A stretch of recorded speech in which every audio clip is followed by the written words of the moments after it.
question. All right. All right, coach. So my first question and just the thing I would like to talk about, for how long you've been in like Rabun Gap and like your whole like, timeline in Rabun Gap. Sure. This is the start of my 17th year at Rabun Gap. Previously, I was in Central Florida for about 12 years in various levels of education, coaching, teaching, administration. When I came to Rabun Gap 17 years ago, the first role I was in was head varsity boys basketball coach and a teacher of American history. The next year, I continued varsity basketball coach for a total of 15 years. But other jobs here have changed a little bit. I went into administration for discipline in the middle school, and I did that for about 7 years. And then for the past 9 years or eight years, I've been in the admission office, which is where I am now. My job primarily requires me to travel around the world, be in communication with families of our current students, former students, alumni, the parents, and also seek opportunities to interview and meet those who are interested in coming to Rabun Gap now. Okay, got it. When is the next time you're coming to Lithuania? Because it's been a long time. It's been a few years, right? So, well, of course, the pandemic changed quite a bit of everybody's travel. And I can't say for sure when I'll be back, although I can say that I was traveling with our head of the school recently in another country. And we were talking about quite a few things related to our school and work and admissions.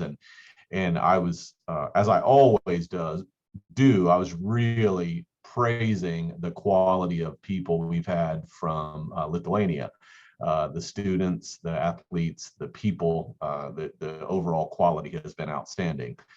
And so as I was talking about that, he said, "Oh, I'd love to go to Lithuania with you." So I'm pretty excited about that. I'm going to turn that back around and put it in front of him. Now, you know as well as I do, if not better, that traveling to some countries, so when I travel, I have to be as efficient as possible. And getting off to some countries that are not on direct flights can be a little bit more work and time and all those things involved. So what I've got to do is tie it in with where I can make some quick trips around that area, which I did previously. I used to go to Lithuania and Poland. Oh, yeah. And I'll try to get that going again. So especially with your expansion of your company, and you have sent, even in the last couple of years, some students from Lithuania and Poland. Yes, sir. And I think I need to get back to both of those quickly. You gotta do that.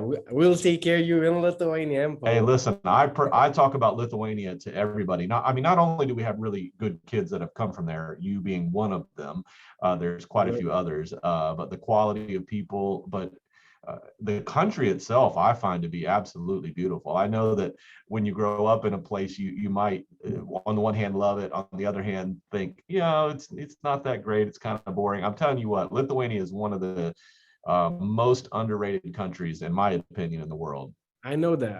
I love that. Good for you. Good. I'm gonna stay in Lithuania for sure. I know that. That's my home. It's a great place. That's why I want everybody to come, and see like how it really is, because when you watch it, you don't hear about it a lot. But we actually come here, and like a couple of RG kids came to Lithuania, like Ian, Miko, they came here and they loved it.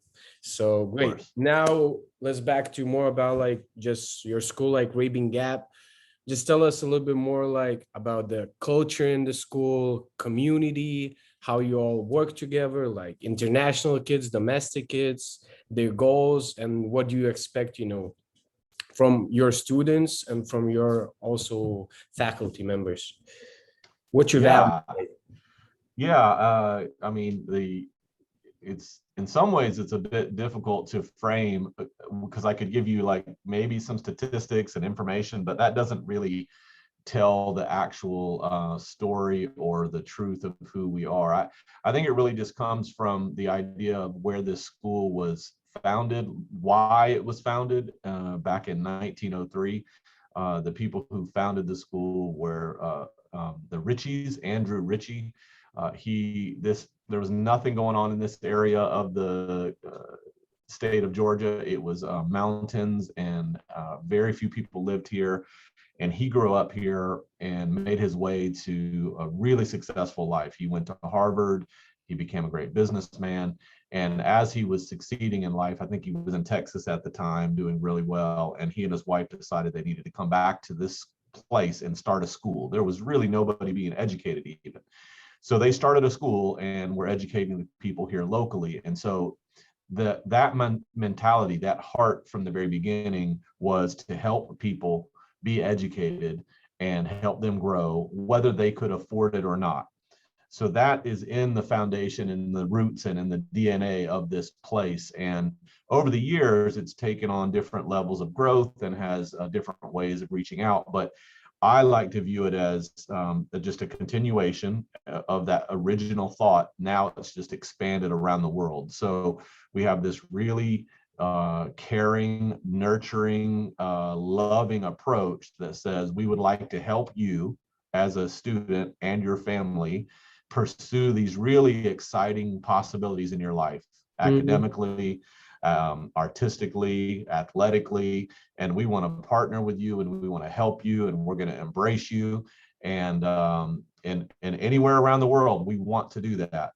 We cannot, because it's such a good and effective place, we can't necessarily be that for every person that wants to be here, but we're trying our hardest to find the people that should be here, that want to be here, and do whatever we can to make it work for them. So we have people at all ends of the spectrum, from around the world, of course, but also those who have lots of resources in their lives and those who have very, very little resources in their lives, and everywhere in between. And so when you have people on that wide range, what you end up doing, and it's certainly what happens here, is that people sort of lose the identification of whether they are affluent or not, and they just are in the place, ready to work, ready to be embraced, and they can pursue their goals and dreams. And I think you as a student probably experienced that.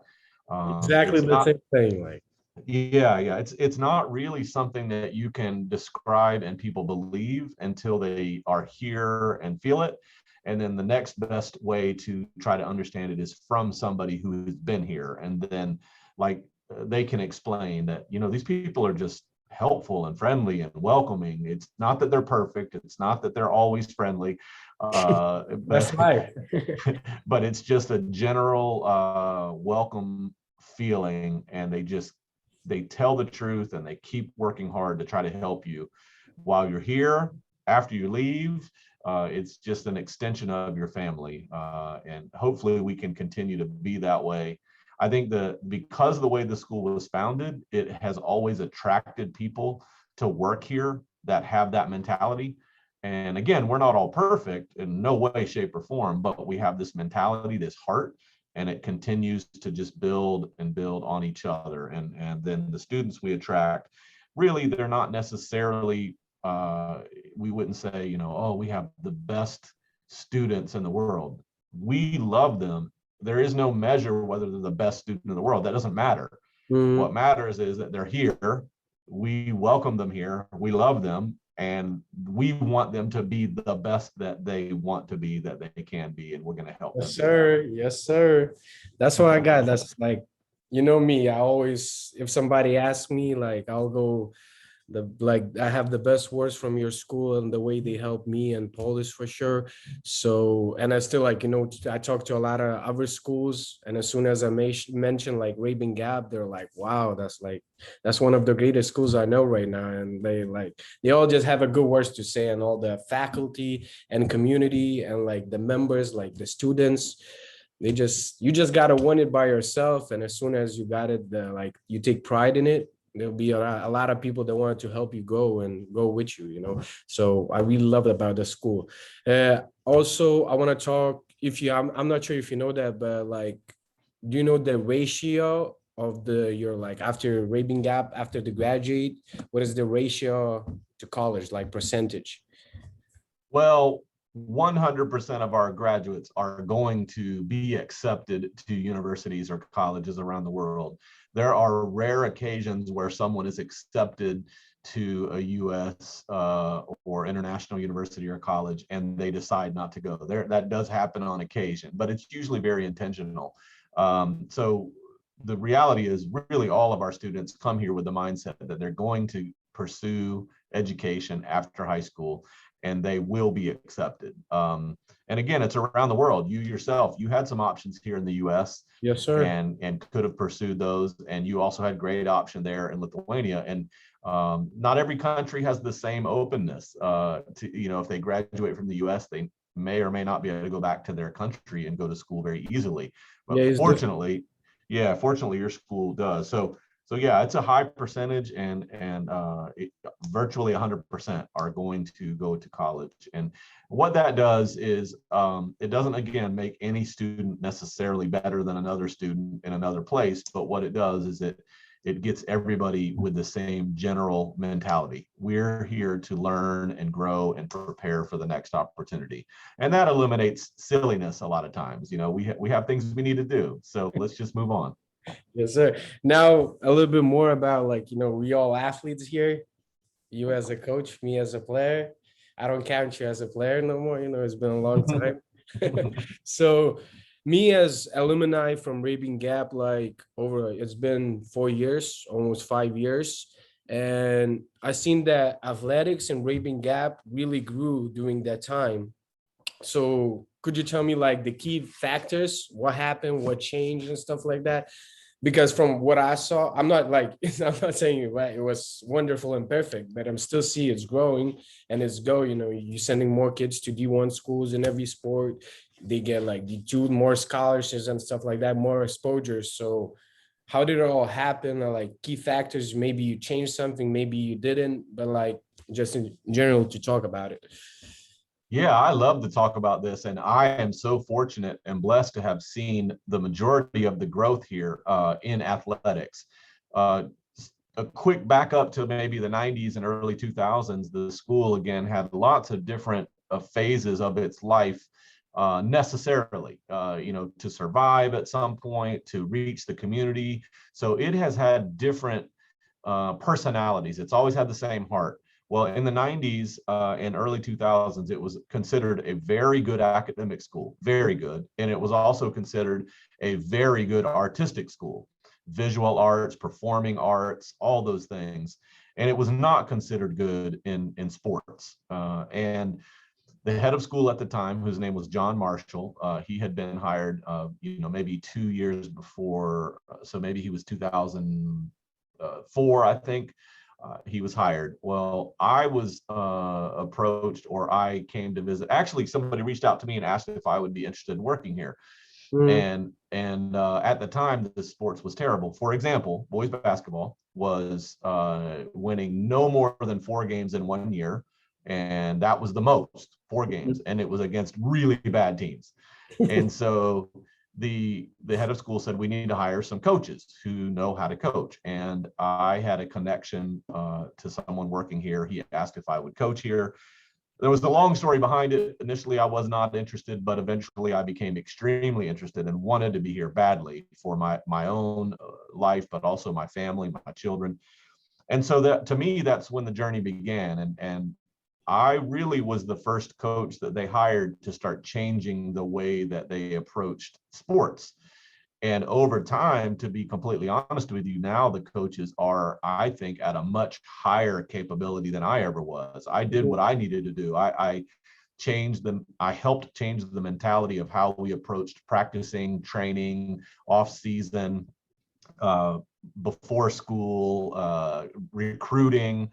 I helped change that mentality. And now every coach essentially across the board in every sport has an even better approach to that, how they train, what they do.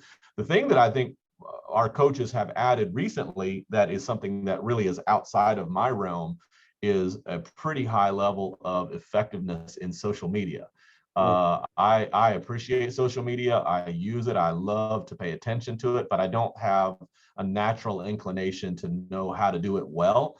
and some of our newer coaches, and mostly they are younger, have a good sense of what to do with that. And so they make really great things for their current students. They make great things for attracting new athletes, and that helps with just legitimizing everything. But I'll back up to say, since then, we've had two heads of school, and every head of school that's been here, and every coach that's been here, and every person that's played a part has been part of the growth of the school overall, with enrollment and advancement in our effectiveness academically, artistically, and in sports. And I love to have seen that. So Dr. Scrow was the head of school when you were here. Yes, And sir. for example, his foresight and understanding of how to reach out and welcome you, and Pauli is here, was a huge part of our overall growth as a school and in sports, Yes, because sir. the mentality was, here's a couple of really great young men who deserve an opportunity, who are in a weird spot. We'd I'm gonna like to cry, coach. we'd like to welcome them here and help them pursue their dreams, while at the same time they do benefit us. But that's really never how we view it. We don't say they need to benefit us. What we're saying is, we know they can benefit us. I mean, we're not clueless to that, but what we see is the people and the opportunity and their heart, and we want them to be here. So you and Polly is coming here. We're part of that journey. And I could go through every season and tell you individuals and people that were part of that. And then we get a little bit better, a little bit better. And it's not necessarily wins and losses that determine whether we're a little bit better, because you're going to have some years that maybe it's a little up and down. But the general way that we are perceived, and it grows, and our competitiveness, our depth of students. So we now are into the third head of the school since I've been here, Mr. Jeff Miles, and he had been involved with a previous boarding school where he saw a similar growth of good school, okay athletics and sports, and then started to make it improve. And so he had some ideas about how he wanted to make that happen, and he implemented those things. And they're not very complicated. They're just simply, let's find really great kids and let's help them be good, and let's help the coaches that are in place. Let's hire good coaches, and the coaches who are in place, let's give them the tools that they need to succeed. And this will make everybody better, not just that sport. It will make other sports better. It will make the school better. And so everybody's done their part. And boy, I have watched it grow, and I'm so grateful for it. As you know, our boys football / our soccer team won the state championship last year, and they've been the runner-up the 2 years before. The boys baseball team has been great. The boys basketball team has been winning for years. We're just in one of the tough leagues in the country, so we haven't won a championship yet, but we're knocking on the door. The girls basketball team won the championship last year. The football team, the American football team, they have been in the championship game the past 2 years. And I just think all those things have grown appropriately. That's what I'm most proud of, is that we didn't just say, okay, let's be good, and we just go get a bunch of good people all at once, and you go from not good at all to really, really good, because that's not proper growth. So we built on a foundation. Yeah, we built on a nice foundation from way back when I was, even before I was here. And then we built on a foundation and got a little bit better, a little bit better. The foundation got better. And eventually now the foundation is so strong that we can grow rapidly. I think of like big cities. If you have good foundations, you can build tall buildings. If you have weak foundations, you can't build tall buildings. And now it's just left and right. Like you said, I think people all around the world, when they hear about us, just have this high regard for us. But really, why do they have a high regard for us? It's because of our alumni. It's because of our graduates, who are good people and successful and good. They have good personalities, and they function well in the world. And that's the best indicator of whether we're doing a good job as a school. We still take pride, I always remember we go out of like our locker room, and before like the door, it was pride on the top of the wall, and we all clapped it. I remember. I will always remember that. I'll take pride in it. So that's maybe approximately like over no last year, let's say 2-3 years, how many like students involved, like girls and boys, got like athletic scholarships? I don't need like exact numbers, but approximately. Yeah, it's been pretty significant. If we just go to last year, talking about American football team, I think there's maybe 8 guys from that team playing college right now. 6 of them playing Division 1. Wow. We just watched one of them play on TV the other day. He plays for Vanderbilt. He was playing against Alabama. Now Alabama is really, really good. Vanderbilt is not known. They're not known for being great in football. However, it's good football. There are guys that'll go to the NFL from there, and it's also an elite academic university. So we're really excited for him being there because he's both a great athlete, but he's also a very good student, and Mhm. that's a good combination. We've got a guy at Michigan, a guy at Minnesota, a guy at Virginia Tech. Those are all really good football schools. A guy at East Carolina, and several of them are international guys who came to play American football. From a basketball standpoint in the boys, we've got a guy at Georgia Southern. He was one of the top players in the country scoring wise, and he chose Georgia Southern, which is not a top tier Division 1 university. However, in the end, when you're choosing universities, you want to choose the place that fits you best. And we feel like I feel like he made a really good decision. Mhm. He'll play a lot early. Whereas had he gone to maybe a higher, quote unquote, higher level, he might have had to sit and wait. So in the end, it's an individual choice. We also, this coming graduating class, will have a couple of guys playing in the next level. One of them being a Lithuanian guy who's There's getting, almost.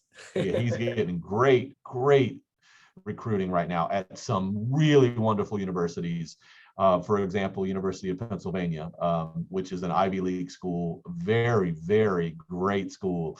And I'm also, happy for him. Like, and oh goodness, I remember we talked with you last year, and you're like, "Don't worry, he will get looks. He will really get like offers." And I was like, "Okay, I trust you, and I trust his big." I I met believed him it. this summer. Yeah, I met I him. believed it for a long time. I mean, when he first came here, before he got here, I didn't know. I thought he was a great kid. But boy, as soon as he got here, I thought, okay, if he will listen, if he will learn, if he will progress the way I think he should. Now he came in 10th grade, which is helpful because 10th grade gives you time. Yes, sir. And he progressed, and he's got a great work ethic, and he's going to be able to reap the benefits of that the rest of his life. Where he goes to school now is going to be so impressive, and it will shape his life. Our girls basketball had several girls go away and play from last year's team, state championship team. I think just one from last year because they only had 2 seniors. Mhm. Actually, one went to play Division 3, and another went to play an NAIA school. She was from Nigeria and had full scholarship, so perfect. But we'll have this group from the girls. We'll have several that'll play Division 1. Soccer teams had tons of guys that have gone on to play in college, and that's just going to increase and grow. Baseball team as well. And then all the other sports are having occasional. The top ones are going to be American football, soccer, girls basketball, boys basketball, roughly the same, baseball, and then we have some who are in tennis and golf. We do have a golfer that went to play in college last year, some swimmers, volleyball.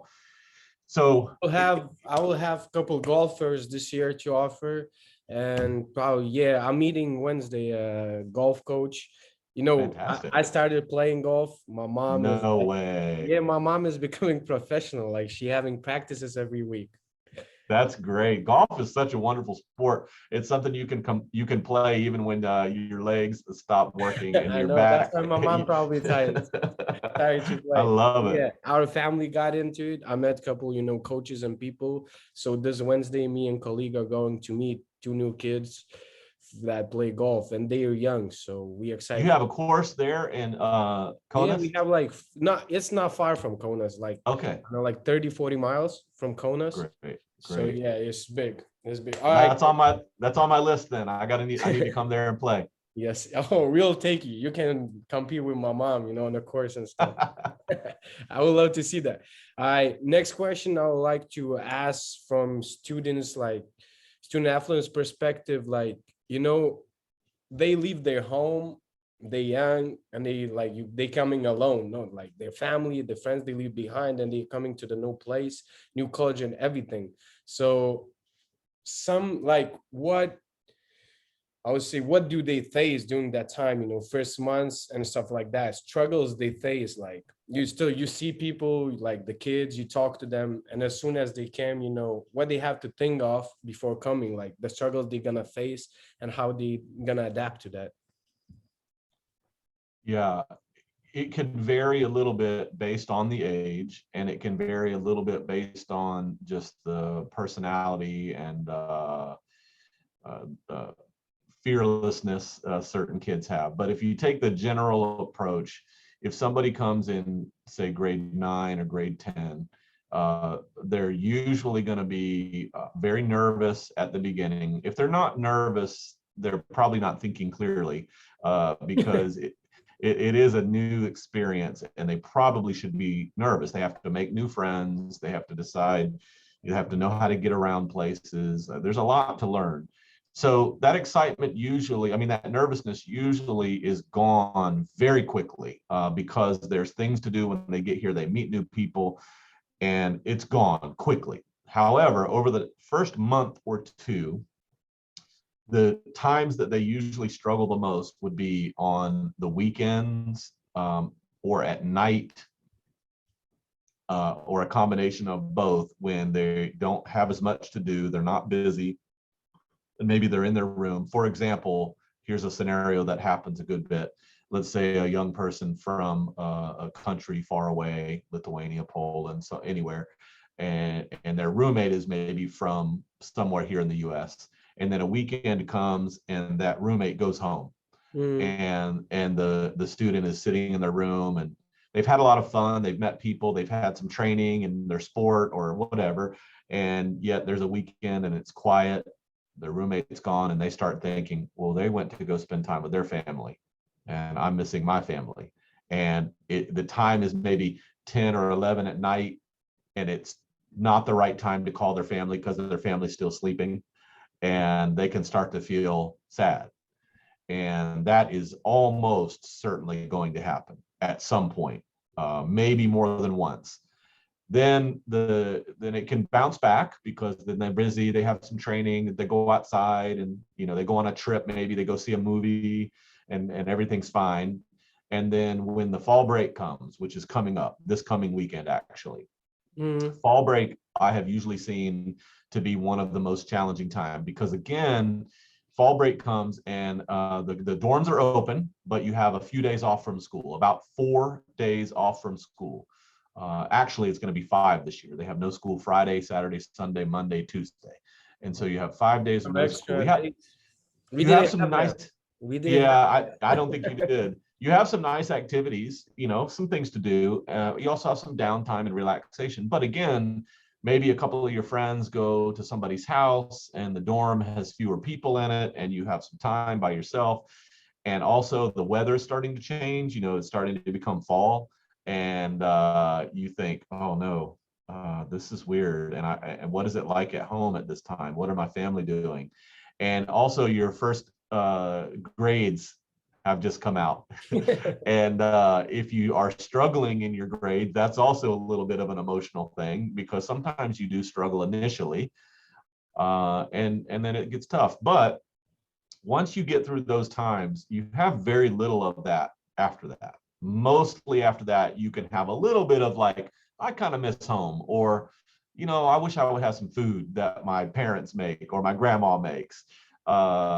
Or, I should be able to go out late at night, because when I'm home, I can go out late at night, and here they make me go to my dorm too early. I You know can have that. a little bit of that, but the sadness has gone away. But mostly, and I think you can confirm this, most of the students have this mentality. I'm coming there to train Yes, sir. I was athletically. I'm about to coming, say this. exactly. I'm coming there to train athletically. I'm coming there to be prepared for university, either in the US or somewhere else. And so I have things I need to do. This is a mission. It's a little bit fun, and it's people that love me. That's the other thing. When you first get here, you're not sure about people. You think they're nice, but you're not sure. You never And know. you're Like, not going to know for sure until you have moments that you need them to be very, very kind to you. And you won't have those moments until you feel homesick. And then you feel homesick and you tell somebody. And then somebody like me, who seems pretty tough as a coach, says, you know what, man, it's okay. It's okay. I love you. I get it. Let's go do something to try to help you through this time. And so once you go through those difficult times with somebody and you know they care about you, then everything starts to feel a little bit better. And eventually, you don't even have to try to figure out if you feel better. You're like, man, I have two families. I have a family in Lithuania and I have a family in Georgia. And then you feel just much better about yourself and life. yes, sir.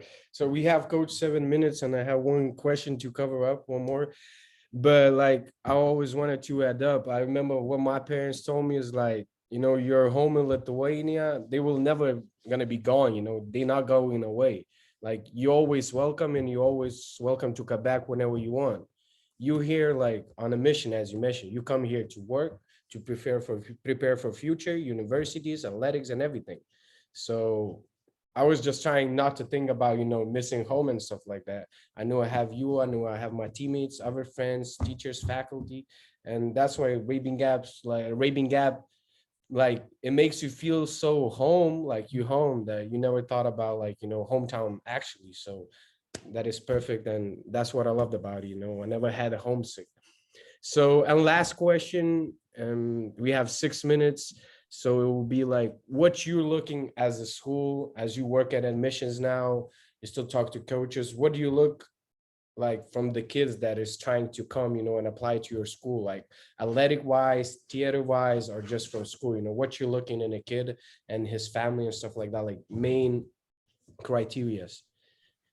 Well, it may sound a little bit weird, but my main interest is that the student wants to be here and that the family encourages that.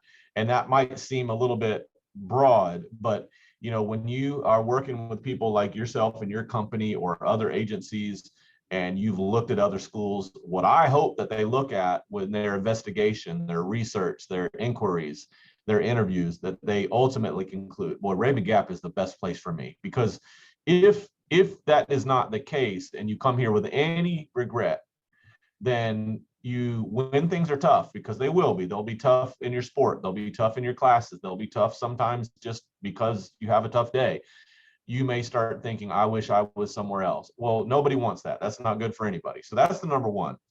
But what we're looking for is students who are good. They don't have to be the best student, but they need to want to be as good as they can be. We don't need them to come here and us try to convince them to do their schoolwork. That's silly. You come here ready to work. We want people who want to be taught and trained, corrected, coached. Coaching. You don't have to be perfect, but you need to want to be coached, because we're going to coach you. We're going to train you. We're going to teach you, correct you. You know, we want people to be humble and kind. Again, we want you to be yourself.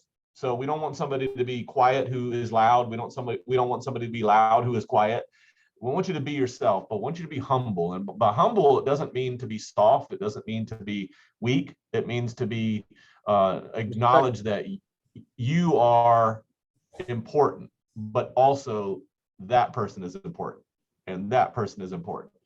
And that allows everybody to work together. We're not in a competition with each other. We're in a competition together.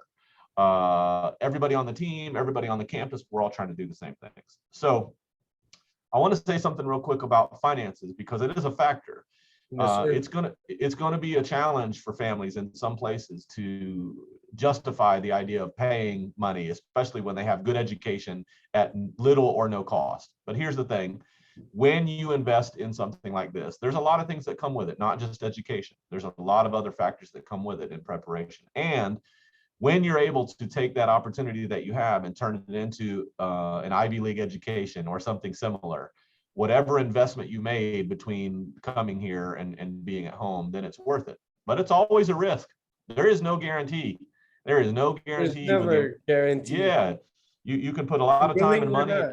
Yeah, you got to take the risk. And if you think it's worth the risk, you go with it. And we're going to help you. We're not going to just say, oh, well, let's see what happens. No, we're going to try our best to make you get the opportunities you need, but we can't promise that opportunity. We're just going to try to help you. So, I mean, we're just looking for people who want to be here and who have the academic and athletic and or artistic interest to become really, really good at the things they love. Yes, sir. Thank you. Good talk, coach. Good talk. Always. I'll It's stop always a now. good talk. Well.